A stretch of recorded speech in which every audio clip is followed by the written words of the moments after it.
শিশুদের বাধা নিষেধ।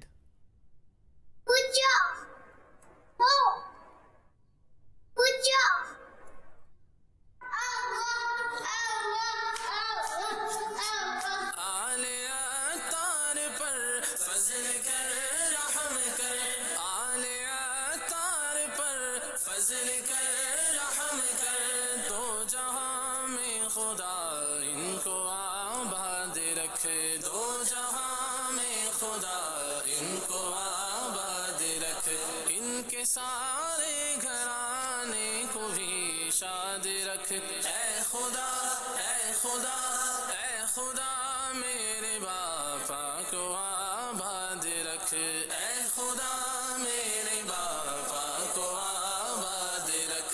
প্রিয় আমির আহলে সুন্নাত, আপনার দরবারে আমার একটি প্রশ্ন হচ্ছে, আমাদের এখানে বাচ্চারা একে অপরের সাথে খেলাধুলা করে, একে অপরের সাথে চলাফেরা করে, কিন্তু পিতামাতা তাদেরকে ধমক দিয়ে বসিয়ে দেয় যে এখানে বসে যাও, এদিক সেদিক যেও না, আরামের সাথে বসে যাও। এই সম্পর্কে আপনি কি বলেন? যে তাদেরকে শাবাশি দেওয়া হোক না তাদের বাধা প্রদান করা হোক? ইরশাদ করুন।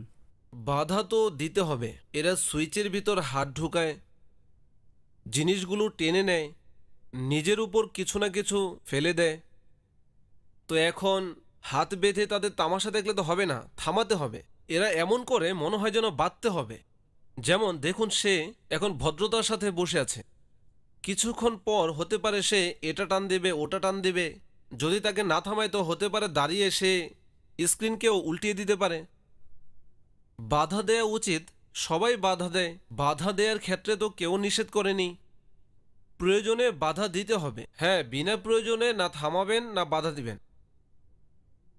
ওয়াল্লাহু তাআলা আ'লামু ওয়া রাসূলুহু আ'লাম আযজা ওয়া জাল্লা ওয়া সাল্লাল্লাহু তাআলা আলাইহি ওয়া আলিহি ওয়া সাল্লাম। সাল্লু আলাল হাবিব সাল্লাল্লাহু তাআলা আলা মুহাম্মদ।